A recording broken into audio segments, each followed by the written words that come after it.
October 5 तारिख दिन स्थानीय वीआईपी रोड स्थित पुरी जिला कांग्रेस कार्यालय इंदिरा भवन में नवनियुक्त जिला कांग्रेस सभापति इंजीनियर राजेश कुमार मिश्र विधिवत भाव दायित्व ग्रहण कर अवसर में दलर कर्मकर्ता पक्षर विपुल संबर्धना ज्ञापन कर वर्षियान कांग्रेस कर्मी तथा वरिष्ठ आईनजीवी पुष्कर महापात्र आवाहकत्व अवसर में एक संबर्धना सभा सांबादिक सम्मेलन और बंधु मिलन आयोजन होता। पुरी जिलार समस्त 11टी ब्लॉक संयोजक और दलर समर्थकगण योगदान कर दलर आशा नूतन जिला सभापति इंजीनियर मिश्र को पुष्पगुच्छ दे संबर्धित करथिले। पूर्वरु जिला कांग्रेस संयोजक थिबा इंजीनियर राजेश संगठन सृजन अभियान माध्यम पुरी जिला कांग्रेस सभापति दायित्व नेबा परे उपस्थित सांबादिकों को संबोधित करी भारतीय जातीय कांग्रेस आभिमुख्य एवं आगामी कार्यपंथा विषय आलोकपात करथिले। राज्य कांग्रेस आभिमुख्य स्पष्ट करथिले। पुरी सातपड़ा राजपथर संप्रसारण गाई गोरुंक पई होउथबा दुर्घटना को एडाइबा सड़क आईन को कड़ाकड़ी पालन करा सहित गोमाता सुरक्षा तथा रहणी पई आवश्यक व्यवस्था करा गुरुत्व आरोप करथिले। जिलार समस्त ब्लॉक शीतल भंडार स्थापन करा सहित निशामुक्त पुरी जिला संगठन निशामुक्त पुरी जिला गठन पई से आह्वान देइछन्ती। श्रीमंदिर रे मात्राधिक नियंत्रण जोगु दर्शन व्यवस्था रे सुधार आसी पारु नाही। एणु सरल दर्शन व्यवस्था एवं रत्न अलंकार से गणती मणती करने को दाबी करछन्ती। पुरी जिलार सर्वपुरातन महाविद्यालय सामंत चंद्रशेखर स्वयंशासित महाविद्यालय को बनारस हिंदू विश्वविद्यालय भली उन्नत कराइबा सहित तुरंत ताहाकु विश्वविद्यालय मान्यता प्रदान पे से दाबी उपस्थापन करने सहित पुरी जिला न्यायालय स्थानांतर विरोध में वकिल संघर आंदोलन को इंजीनियर मिश्र निजर समर्थन घोषणा कर आगामी दिन में ए दिगरे दल कड़ा आभिमुख्य पोषण कर सूचना देथिले। कार्यक्रम में जिला प्रभारी मनोरंजन पट्टनायक पुरी जिला वकिल संघर सभापति प्रेमानंद महांती पीसीसी पूर्वतन संपादक विश्वनाथ दास सेवा दलर जिला मुख्य विश्वकेशन हरिचंदन महापात्र पूर्वतन आईएससीसी पूर्वतन एआईसीसी सभ्य सुजित महापात्र कांग्रेस सभापति अमरेंद्र पाइकराय उमाकांत बराड़ महिला कांग्रेस सभानेत्री सरस्वती पात्र विद्युतलता आचार्य सस्मिता बेहेरा आर्तत्राण साहू राजा महांती सीताकांत महांती सुकांत कुमार प्रधान स्वाधीन कुमार पंडा रजत कुमार साहू अविनाश मिश्र आशुतोष मिश्र बाउरी बंधु महांती भास्कर सेठ दुर्गा प्रसाद सामंतराय और चेतन मिश्र समेत कांग्रेस दलर बहु प्रमुख कार्यकर्ता उपस्थित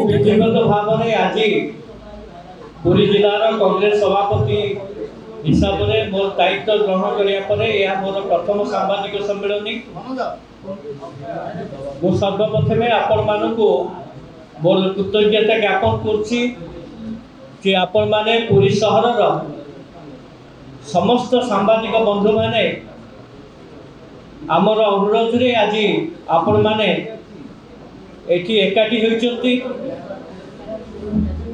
एवं यही सांबादिक सम्मेलन डाकिबार उद्देश्य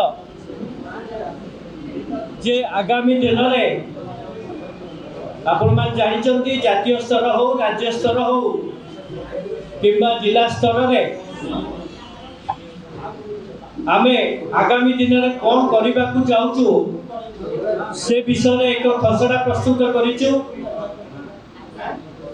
जहा कि आपण को सम्मुख में मु रखुची ता परे परे आपण मानकर जहा प्रश्न उत्तर मु देबी। मो प्रथमे मो अनुरोध करी मते 5 मिनिट समय दियंतु मु विस्तृत भाव में आमर कौन दृष्टिकोण रही जातीय स्तर रे एवं राज्य स्तर रे एवं जिला स्तर रे से विषय मु आपण मानकु सम्यक आलोकपात करिबी ता परे परे आपण माने प्रश्न उत्तर पचारि परिबे।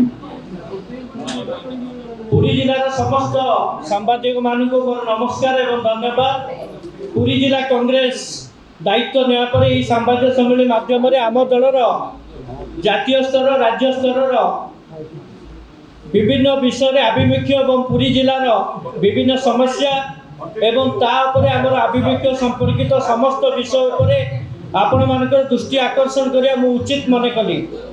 आशा करछि आपण माने सबु समय परि भविष्यत रे आम दल को सशस्त्र विरोधी दल भूमिका रे निज संस्था माध्यम रे यहा को बहुल भाव में प्रचार एवं प्रसार करने दिगरे यत्नमान हेबे। जातीय स्तर में आम दलर आभिमुख्य एवं कार्यपंथा वर्तमान भारत वर्ष समय अनुरूपी विकसित हेले मध्य शासित दलर संकीर्ण भोट राजनीति जोगु समस्त क्षेत्र में एक संकटजनक स्थिति में पहुंची।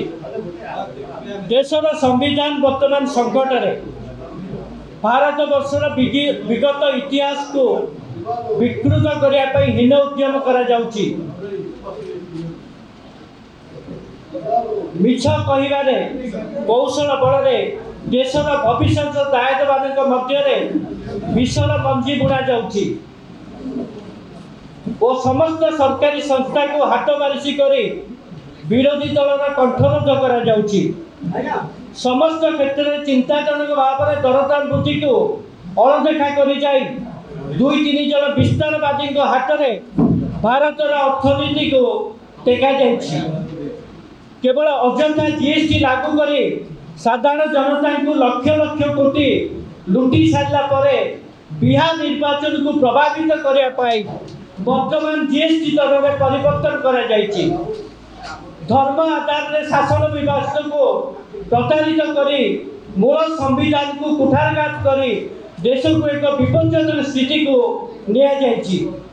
समस्त वर्गर जनसाधारण को सामाजिक न्याय देवारे संपूर्ण विफल होचंती।